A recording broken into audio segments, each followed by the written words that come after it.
situasi kondisi yang seperti ini, dia pakai seluruh dunia. Jangan saudara pikir gereja ditutup hanya gereja kita, bukan. Seluruh dunia.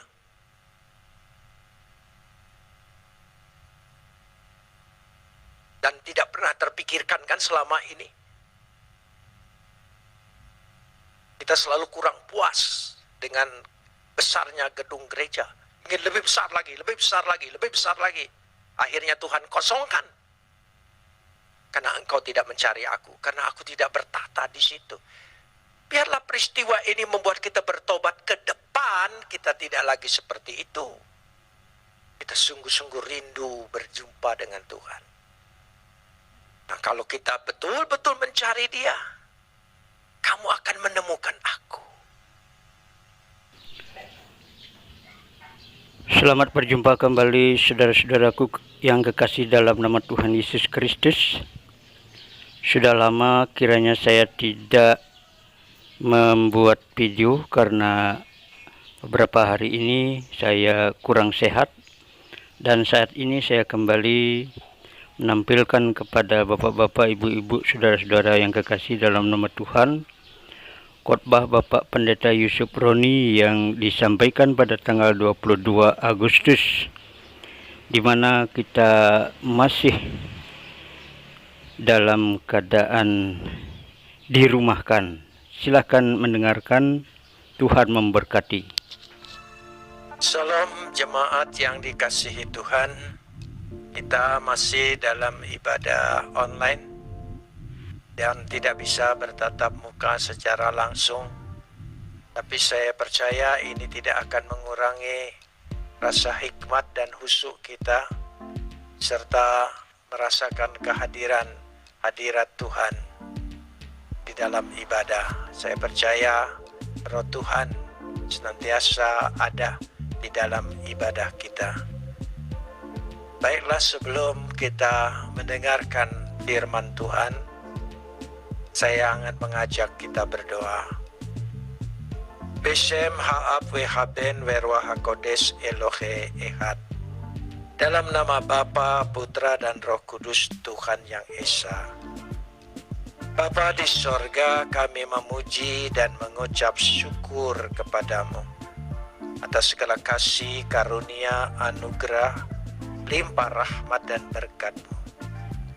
Atas segala perkenanan Tuhan di dalam kehidupan kami, keselamatan yang Kau berikan, sehingga kami bisa menerima kasih karunia anugerah yang Kau berikan bagi kami, lewat karya Kristus Yesus yang sudah menebus dosa, mengampuni kami, memulihkan kami. Kami mau menaikkan ucapan syukur kami ke hadirat-Mu, karena Engkau senantiasa yang melindungi kami, menyertai kami, menaungi kami. Kami mengucap syukur buat semua yang Tuhan sudah buat di dalam kehidupan kami. Karena itu kami ingin menyerahkan seluruh pemberitaan firman Tuhan ini ke dalam tangan-Mu. Biarlah Engkau sendiri yang senantiasa menguasai kami, baik hamba-Mu yang menyampaikan firman-Mu maupun umat-Mu yang mendengarkan sabda-Mu. Kuasai hati, pikiran, roh, dan jiwa kami oleh Roh-Mu yang kudus itu, sehingga sabda Tuhan berdaulat di dalam kehidupan kami, pikiran kami. Terima kasih Bapa, dalam nama Yesus kami berdoa. Amin. Saudara-saudara yang dikasihi oleh Tuhan dan jemaat Tuhan yang ada di rumah masing-masing di dalam mengikuti ibadah online ini, saya ingin mengajak kita membaca firman Tuhan terlebih dahulu yang terambil dari kitab Yeremia pasal 29 ayat 11 sampai 14. Jemaat yang di rumah silakan membuka Alkitabnya.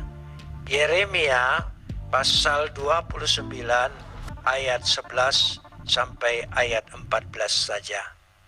Firman Tuhan ini akan saya bacakan. Sebab aku ini mengetahui rancangan-rancangan apa yang ada padaku mengenai kamu. Demikianlah firman Tuhan, yaitu rancangan damai sejahtera dan bukan rancangan kecelakaan, untuk memberikan kepadamu hari depan yang penuh harapan. Dan apabila kamu berseru dan datang untuk berdoa kepadaku, maka aku akan mendengarkan kamu.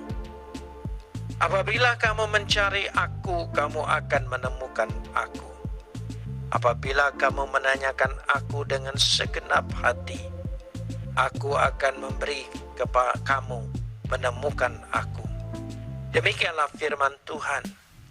Dan aku akan memulihkan keadaanmu, dan aku akan mengumpulkan kamu dari antara segala bangsa, dari segala tempat kemana kamu telah kucerai-beraikan.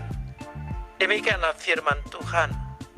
Dan aku akan mengembalikan kamu ke tempat yang dari mana aku telah membuang kamu. Kita sambut firman Tuhan. Kapot lecha Adonai Elohenu, kapot lecha. Segala kemuliaan ya Adonai Tuhanku, kemuliaan bagimu.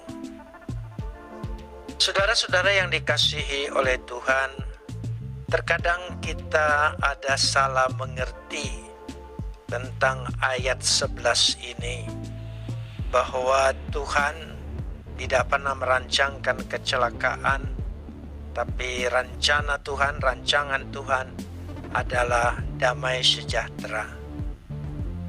Tidak ada yang jahat, Tuhan selalu merencanakan yang baik. Itu benar.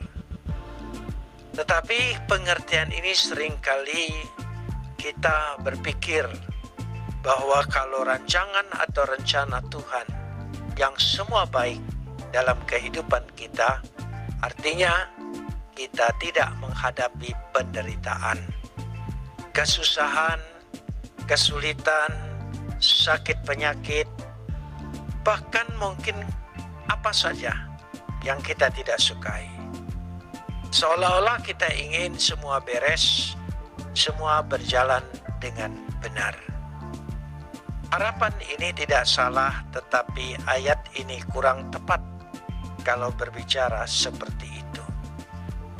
Dari sejak semula kita harus sadar bahwa dunia tempat tinggal kita ini dunia yang sudah jatuh di dalam dosa. Maka keseluruhannya sudah mengalami kerusakan dan tidak lagi ada Taman Eden di dunia ini. Apalagi bacaan kita ini adalah bacaan ketika umat Israel dibuang ke Babel. Mereka mengalami penderitaan dan kesusahan di bawah kekuasaan Raja Babel, itu Nebukadnezar. Maka ayat-ayat sebelumnya saudara bisa baca selalu dipenuhi dengan kata Kuk Raja Babel. Kuk Raja Babel, Ol Melech Babel, artinya menunjukkan gambaran pergumulan umat Tuhan di Babel adalah sangat menderita. Tapi sekali lagi, semua ini adalah akibat dosa-dosa mereka. Termasuk juga yang dibawa di sana adalah Yoyakin, keluarganya, dan beberapa imam, bahkan nabi dibawa ke Babel. Mereka mengalami semua penderitaan itu. Dan di tengah-tengah penderitaan itu, mereka memiliki asumsi tentang Tuhan dengan berbagai macam pendapat. Dan bermacam pendapat juga tentang penderitaan itu. Sehingga muncul nubuat-nubuat palsu. Dan seakan-akan memberikan PHP, yaitu pengharapan yang palsu. Ya, sampai mereka menilai, bahkan seolah-olah tahu tentang rencana Tuhan. Hal ini kembali lagi kesalahan yang di zaman Ayub terulang kembali. Memang ketika kita mengalami banyak penderitaan, Tentu saja kita memiliki pendapat-pendapat di dalam pikiran kita. Barangkali kita berpikir Tuhan seperti ini, tidak seperti itu. Atau juga kita datang, kita melihat ada nubuat-nubuat seolah-olah tahu rencana Tuhan, bahwa ini adalah tulah yang Tuhan berikan, seperti di Mesir. Kebetulan sekarang adalah PPKM level 4, maka dia bilang ini tulah yang keempat, maka bersiap-siap dengan tulah 3 lagi. Saudara yang dikasihi oleh Tuhan, itulah pendapat orang ketika menghadapi penderitaan seolah-olah tidak ada akhirnya. Sama-sama kita tidak tahu bagaimana ke depan ini, bagaimana berakhirnya pandemi ini. Kita tidak tahu. Tetapi saya ingin mengajak kita membaca firman Tuhan, yaitu Yeremia pasal 29 adalah surat Yeremia kepada jemaat Tuhan yang ada di pembuangan. Dan fokusnya adalah, percayalah, Tuhan memiliki rencana, rancangan yang tidak terpikirkan oleh kita. Karena itu tidak usah sok tahu tentang rencana Tuhan. Karena Tuhan menegaskan pada ayat yang ke-11 dikatakan di sini, sebab aku ini mengetahui rancangan-rancangan apa yang ada padaku mengenai kamu. Demikianlah firman Tuhan, yaitu rancangan damai sejahtera dan bukan rancangan kecelakaan, untuk memberikan kepadamu hari depan yang penuh harapan.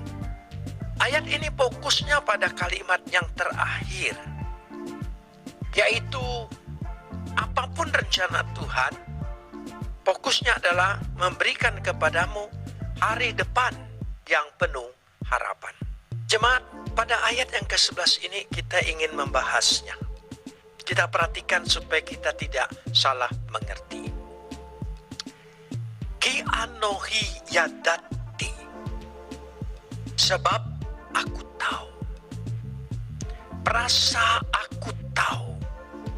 Anohi yadati menekankan bahwa semua rancangan Tuhan dikerjakan menurut kehendak Tuhan. Tidak ditentukan oleh kekuasaan lain. Karena itu hanya Dia yang tahu. Karena di pembuangan itu banyak memakai nama Tuhan. Nubuat-nubuat palsu. Ya, penghiburan-penghiburan palsu. Seolah-olah mengetahui rencana Tuhan. Tuhan menjawab mereka melalui Yeremia ini. Ki anohi yadati, sebab aku tahu. Jadi kalian tidak usah sok tahu. Aku yang tahu. Karena itu rancanganku, pikiranku, kehendakku saja. Dan aku yang paling tahu.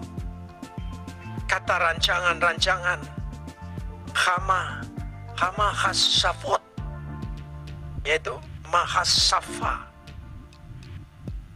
Sebetulnya rancangannya itu paralel dengan kalimat terakhir tadi, yaitu hari depan, akhirat, masa depan yang indah. Aku akan memberikan kepadamu hari depan yang penuh harapan. Jadi rancangannya itu paralel sekali dengan kata-kata itu. Maka Tuhan tegaskan, Asher anohi hoshem, yang aku pikirkan.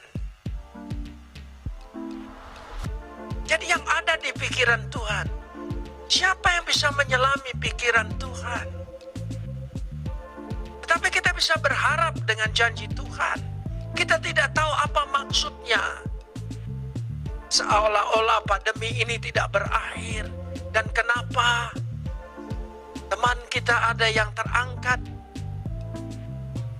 ada yang dipanggil Tuhan, seolah-olah mereka kena pandemi ini. Kita tidak tahu rencana Tuhan. Tapi yang kita tahu, Tuhan pasti memberikan, dikatakan di sini, hari depan yang penuh harapan. Dia lebih tahu. Karena rancangan ini aku tujukan alehem kepadamu. Itulah firman Tuhan. Ya. Tuhan merancangkan, dikatakan Mahasefot Shalom. Kata yang pertama, rancangan yang damai sejahtera. Bukan rancangan yang jahat. Tapi yang jelas dikatakan, aku akan memberikan akharit, masa depan. Kita boleh saja melewati pergumulan ini, kesulitan ini, kesusahan ini, kesedihan ini, sakit penyakit ini. Kita bisa mengalami. Karena kita hidup di dunia yang sudah jatuh dalam dosa. Tapi kita tahu kita punya hari depan, hari depan yang wetikwa, yaitu harapan. Jadi di depan kita ini ada hari depan kita dan ada harapan. Dari yang paling besar, harapan hidup yang kekal, sampai pada harapan kita keluar sebagai pemenang.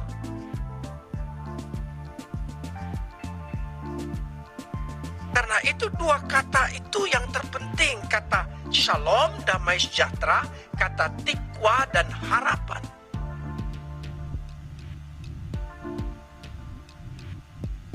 Artinya Tuhan ingin mengatakan di situ, Dia ingin melawan semua pendapat-pendapat orang seolah-olah tahu tentang Tuhan, pikiran Tuhan, seolah-olah tahu hari depan. Saya masih ingat kadang-kadang kita itu suka lupa ingatan. Waktu pertama munculnya komputer, saya masih ingat karena saya mengalami zaman itu. Semua orang heboh berbicara ini adalah antikris. 6666. Tetapi karena semua akhirnya membutuhkan, tidak ada lagi berbicara antikris karena hampir seluruhnya memakai itu komputer. Lalu muncul kartu kredit. Wah, semua orang bilang ini antikris, ini tanda 66. Tapi diam-diam seluruh hamba Tuhan juga memiliki kartu kredit karena itu memang kebutuhan daripada hidup. Lalu muncul barcode. Wah, ini hati-hati, ini antikris. 6666. Akhirnya itu menjadi kebutuhan dan keperluan. Dan sekarang pun, vaksinasi pun, ketika muncul disebut ini antikris. Bersyukurlah mereka sadar sekarang semua ingin divaksinasi. Jadi jangan suka seolah-olah sok tahu tentang masa depan. Apa yang dimaksud oleh Tuhan, pikiran Tuhan. Tidak usah. Lebih baik kita memiliki harapan. Berdoa untuk sekarang, percaya untuk harapan, masa depan yang penuh harapan. Ya, dari sekarang kita jalani doa, kita minta kekuatan, kita lewati semua ini. Karena itu Tuhan mengatakan pada ayat selanjutnya. Yang pertama, ya, Tuhan ingin menyatakan, kenapa aku membiarkan engkau berada di dalam kuk Raja Babel? Karena pada waktu itu umat Israel, khususnya Yehuda, merasa bahwa raja dunia lebih baik daripada Tuhan yang penuh amarah. Mereka pikir gitu. Tuhan biarkan. Coba kamu rasakan, apa pendapatmu itu benar. Jadi pengalaman-pengalaman segala sesuatu yang terjadi dalam hidup kita, Tuhan ingin mengajar kita. Apa betul pendapatmu itu? Sebab manusia itu kalau tidak diajar dengan pengalaman kesusahan, penderitaan, sakit, penyakit, manusia tidak akan sadar-sadarnya. Justru di situ, pada ayat yang ke-12, Tuhan ingin menyatakan, aku mendengar doamu. Aku mendengar doamu. Maka sekaranglah waktunya engkau berdoa. Karena itulah satu-satunya jalan. Satu-satunya engkau percaya tentang hari depan yang penuh harapan, tentang janji Tuhan. Kau berdoa. Ayat 12 mengatakan, dan apabila kamu berseru dan datang untuk berdoa kepadaku, maka aku akan mendengarkan kamu. Mugera temoti, berseru, minta tolong. Apabila kamu minta tolong sebetulnya, wahalatem, kamu pergi kepadaku, atau kamu datang kepadaku, kamu menghampiri aku. Sehingga kita dengan keadaan seperti ini membutuhkan sekali. Di dalam doa kita ingin menghampiri Tuhan, datang kepada Tuhan. Kita minta tolong kepadanya. Ya, dikatakan di sini berseru dan datang, sebetulnya minta tolong. Makanya saya lebih suka dengan terjemahan bahasa Indonesia sehari-hari lain, lebih mendekati teks Ibraninya. Dikatakan di sini, maka kamu akan minta tolong kepadaku, kamu akan datang berdoa kepadaku, dan aku akan menjawab doamu. Bis lebih tepat. Jadi ketika kita berdoa, besamati alaihim, aku mendengarkan, aku dikatakan pada bahasa Indonesia sehari-hari, aku menjawab doamu. Itu lebih tepat. Bukan hanya mendengar. Seperti dengar pendapat, bukan. Aku akan menjawab doa. Aku akan berbicara di hatimu, di dalam hidupmu, di dalam pergumulanmu, di dalam persekutuanmu dengan aku akan mendengar dan menjawab doa. Itu yang lebih tepat. Maka yang kedua, kenapa itu terjadi? Yang kedua, Tuhan menyadarkan yang pertama adalah doa. Bahwa Tuhan menjawab doa. Tuhan tidak pernah mengabaikan doa. Ya, bukan mendengar tapi menjawab. Tapi jawabannya kita tidak pernah tahu. Jawabannya pasti baik.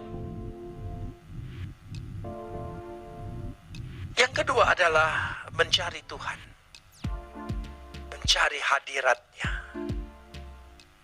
Tuhan menggunakan situasi kondisi tertentu sehingga membuat umatnya sadar untuk mencari Tuhan. Sebab selama ini kemungkinan mereka tidak mencari Tuhan.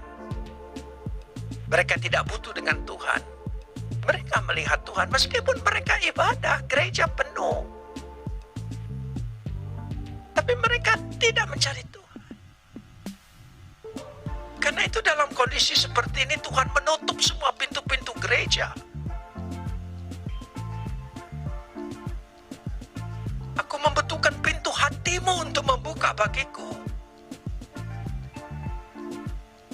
Kemungkinan kita selama ini, kita harus mengakui, Kita datang ke gereja bukan mencari Tuhan, bukan ingin bertemu Tuhan. Kita mencari gereja yang nyaman, perlengkapan yang canggih, enak dinikmati dan ditonton. Mungkin selama ini kita mencari organisasi gereja yang besar, yang terkenal, yang tempatnya orang-orang kaya kumpul, orang-orang hebat, tokoh-tokoh, artis-artis terkenal, sehingga status kita pun sebagai anggota jemaat di tempat itu menjadi naik. Mungkin selama ini kita mencari hamba Tuhan yang hebat-hebat, yang punya karunia luar biasa, yang seolah-olah bisa menjawab serba cepat. Dan masih banyak lagi. Tapi sekali lagi, dalam situasi pintu-pintu gereja tertutup, Tuhan ingin melihat pintu hatimu. Dibukakan tidak untuk Tuhan. Disinilah letaknya ayat yang ke-12 ini. Memberikan kesadaran. Akhirnya kita menemukan kesadaran untuk Tuhan, bertemu dengan Tuhan, bersekutu dengan Tuhan, pribadi lepas pribadi, di dalam keluarga, dalam ruang pribadi.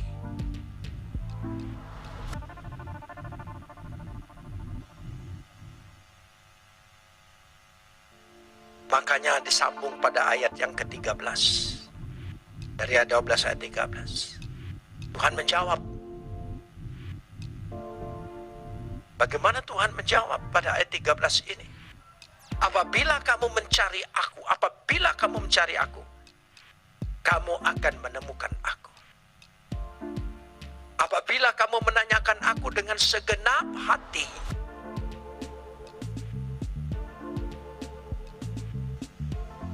Tuhan memang membuat untuk menggerakkan hati umatnya untuk mencari Dia. Karena itu Dia pakai situasi kondisi yang seperti ini, Dia pakai seluruh dunia. Jangan saudara pikir gereja ditutup hanya gereja kita, bukan, seluruh dunia.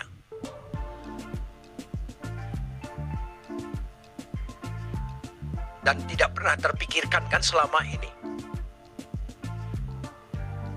Kita selalu kurang puas dengan besarnya gedung gereja. Ingin lebih besar lagi, lebih besar lagi, lebih besar lagi. Akhirnya Tuhan kosongkan. Karena engkau tidak mencari aku, karena aku tidak bertata di situ. Biarlah peristiwa ini membuat kita bertobat ke depan, kita tidak lagi seperti itu. Kita sungguh-sungguh rindu berjumpa dengan Tuhan. Nah, kalau kita betul-betul mencari Dia, kamu akan menemukan aku. Kita menemukan Tuhan dalam penderitaan kita, dalam kesusahan kita, dalam kesakitan kita. Dalam tidak ada pertolongan kepada kita, kita menemukan Tuhan. Tuhan kita temukan di situ. Apabila kamu menanyakan aku dengan segenap hati, kamu bertanya dengan aku segenap hati. Bagaimana bisa segenap hati? Tentu pada saat kita merasa tidak berdaya lagi.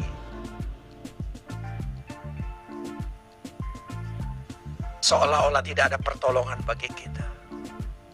Hanya Dia. Kita segenap hati menanyakan kepada Tuhan. Tanyakan Tuhan. Jawaban Tuhan ada dalam firman Tuhan. Baca firman Tuhan. Firman Tuhan menjawab. Minta dalam doa, sebab firman dikuasai oleh Roh. Itu adalah jawaban Tuhan.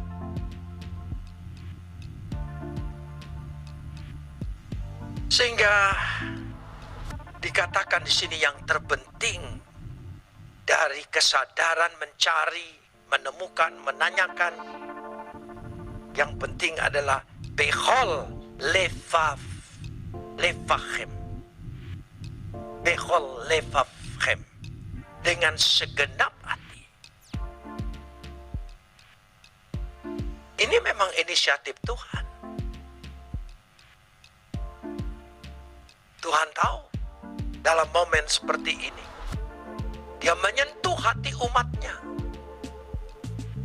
memberikan kesadaran dirinya, membangkitkan kesadaran. Dengan situasi yang seperti ini, kita perlu mencari Tuhan. Dan Dia pasti ditemukan, dan Dia pasti menjawab. Tadi kan doa, aku akan. Nah, sebetulnya terjemahan saudara bisa baca di rumah, lebih mendekati. Kamu pasti menemukan aku, karena aku yang mencari engkau. Selanjutnya kalau kita perhatikan di sini, adalah yang ketiga, jaminan Tuhan. Berdoa, Tuhan dengar doa kita, mencari Tuhan, engkau pasti menemukan Tuhan, hadirat Tuhan. Dan yang ketiga adalah jaminan Tuhan. Jaminan Tuhan inilah yang memberikan kepada kita bahwa Dia menjamin, garansi hidup kita. Dikatakan, aku akan memberi kamu menemukan aku. Ya, aku memberikan kamu untuk menemukan aku. Pribadi lepas pribadi. Lewat kesulitan ekonomi, kesusahan, kekhawatiran kita. Lewat sakit penyakit kita. Aku memberi kamu untuk menemukan aku. Demikianlah firman Tuhan. Dan aku akan memulihkan keadaanmu. Ini jaminan Tuhan. Aku akan memulihkan keadaanmu. Ya. When it's safety. Dan aku akan ditemukan. Karena itu tepat dengan bahasa Indonesia sehari-hari. Bahasa aslinya, mendekati teks Ibraninya. Yaitu aku ditemukan. Dalam keadaan seperti itu kita ditemukan. Berjumpa dengan Tuhan. Pribadi lepas pribadi. Ya. Wenip seti. Wesapti. Aku akan memulihkan keadaanmu. Bahkan bahasanya lebih vulgar lagi. Aku akan membawa kamu kembali. Pulih kembali. Apa yang hilang bakal dikembalikan oleh Tuhan. Bagaimana rencana pemulihan Tuhan di tempat engkau telah dicerai-beraikan. Aku akan mengembalikan kamu ke tempat dari mana yang kamu telah dibuang. Dan kalimat-kalimat selanjutnya perhatikan. Dari rancangan damai sejahtera. Tuhan punya rancangan rencana damai sejahtera. Kata Shalom melampaui segalanya. Lebih dari kecukupan. Lebih dari kebahagiaan. Lebih dari segalanya. Termasuk keselamatan. Itu Shalom. Damai sejahtera. Dimulai dengan pemulihan. Pemulihan dalam masa depan. Jemaat, kita punya masa depan. Kita pasti dipulihkan. Itu jaminan Tuhan. Termasuk dikatakan kalau saudara baca lanjutan pada ayat 14 ini. Ya, pengalaman-pengalamanmu dalam pembuangan, saya perhatikan kalimat ini indah sekali. Asher hiddati et hem syam. Kemana kamu telah dibuang, dicerai-beraikan. Ya. Asher hikleti et emisham. Dari mana aku telah membuang kamu? Di mana kamu dibuang? Dari mana aku membuang kamu? Artinya, setiap Tuhan izinkan penderitaan yang dialami oleh umat Israel, dibuang ke Mesir, dibuang ke Babel, dibuang ke Persia, semuanya. Ketika pulih kembali, mereka membawa banyak pengalaman. Pengalaman-pengalaman yang luar biasa. Ya, bahkan membawa kekayaan-kekayaan. Ya, pengetahuan-pengetahuan. Budaya-budaya. Karena itu sampai hari ini kenapa negara Israel itu kokoh. Mereka tidak kehilangan orang pandai dan orang pintar. Dan dia tahu semua isi seluruh negara di dunia ini. Saya tidak berlebih-lebihan. Karena apa? Penderitaan yang mereka alami. Penderitaan memberikan pelajaran yang paling berharga dalam hidup kita. Asal kita mau belajar, bukan mengeluh. Belajar. Belajar mengatasinya. Belajar bagaimana kita ya, bisa terhindar. Apa saja kita belajar kan. Kita belajar tentang virus sekarang ini. Hampir semua orang berpendapat seperti semua tahu.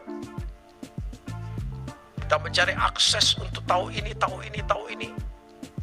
Kegunaan vitamin ini, obat ini, obat. Wah, semua. Sampai di kampung-kampung pun tahu. Nama-nama obat yang sulit diucapkan, mereka tahu. Itu namanya pelajaran, pengetahuan, pengalaman. Bukan keluh kesah. Mari kita ingin datang kepada Dia. Kita tahu 3 hal. Tuhan pasti menjawab doa kita. Yang kedua, Tuhan ingin kita mencari Dia, berjumpa dengan Dia, bersekutu dengan Dia, pribadi lepas pribadi. Yang ketiga, jaminan Tuhan pasti punya hari depan. Nah, hari depan yang penuh harapan dalam damai sejahtera yang luar biasa.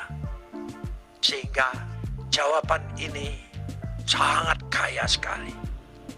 Ya, kalau digali terus-menerus tidak pernah habis-habisnya dari ayat-ayat bacaan ini. Saya sangat mengaguminya. Karena dia memiliki arti dan makna yang sangat dalam. Itulah yang dimaksudkan. Dikatakan di situ, kemana kamu telah aku buang, aku bawa malahan. Dari mana aku telah membuang kamu, aku telah buang, dan dari mana kamu telah membawa aku dari buangan itu ada maksud. Kekayaan pengalaman pengetahuan yang dialaminya. Demikianlah kita hendaknya menanggapi apapun yang terjadi.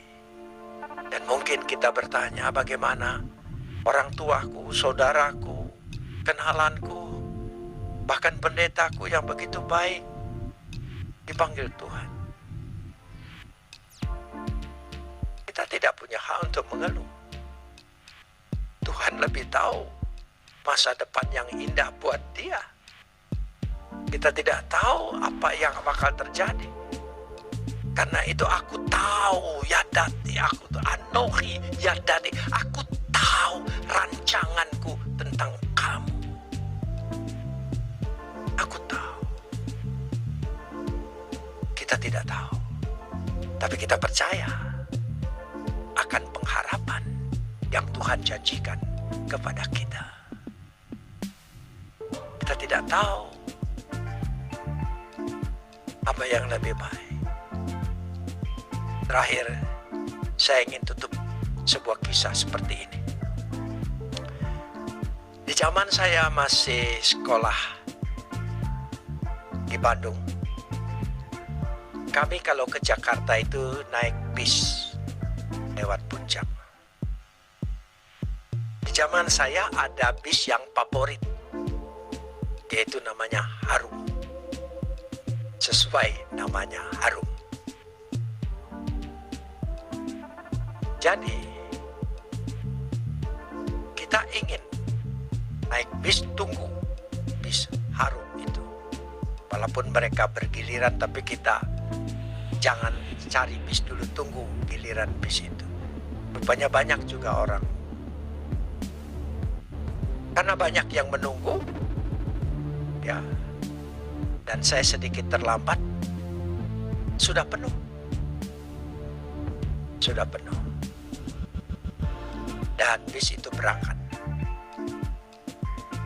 Mungkin saking fanatiknya saya dengan bis Harum, saya membatalkan berangkat saya hari itu. Biarlah besok saja kita naik bis Harum. Tiba-tiba di sore hari, maghrib, saya mendengar berita di radio. Bis Harum itu masuk jurang Citarum, ke sungai Citarum. Pada waktu saya mendengar itu, sadarkan kenapa saya harus marah terhadap keterlambatan saya tidak mendapat bis itu. Ternyata di luar dugaan ada rencana Tuhan yang kita tidak tahu. Hidup ini penuh misteri. Masa depan hanya bisa diduga-duga. Tetapi masa depan yang penuh harapan hanya ada di tangan Tuhan. Mari kita berdoa. Beshem ha'ab wehaben verwaha kodes Elohe Echad. Dalam nama Bapa, Putra, dan Roh Kudus, Tuhan yang Esa. Bapa di sorga, kami memuji dan mengucap syukur karena kebaikan Tuhan. Kami sangat percaya sabdamu. Sungguh-sungguh kami mengimaninya. Bahwa apapun yang terjadi, kami tahu rencana Tuhan adalah rencana damai sejahtera yang penuh hari depan, yang penuh harapan. Apapun yang kami lewati, yang diizinkan oleh Tuhan, ini hanya merupakan sebuah perjalanan. Di ujung perjalanan kami ada hari depan yang penuh harapan. Itulah yang kami imani. Karena Tuhan mengizinkan semua yang kami lewati ini adalah karena Tuhan ingin menyadarkan kami supaya kami sungguh-sungguh berdoa kepada Engkau, dan Engkau pasti menjawab doa kami. Dan sungguh-sungguh Tuhan menghendaki kami mencari Engkau untuk bersekutu. Semua atribut-atribut tentang gedung, tentang semuanya itu bukanlah hal-hal yang fokus dan pokok, tapi bertemu dengan Tuhan. Karena itu, di rumah masing-masing, dalam doa pribadi dan keluarga, kami sungguh-sungguh mencari Tuhan dan berdoa kepada Tuhan, dan Tuhan menjawab. Dan kami sangat percaya hidup kami dijamin oleh Tuhan. Kami berada dalam jaminan Tuhan dari kehidupan yang kekal, keselamatan yang pasti, sampai kami akan keluar sebagai pemenang. Kami percaya.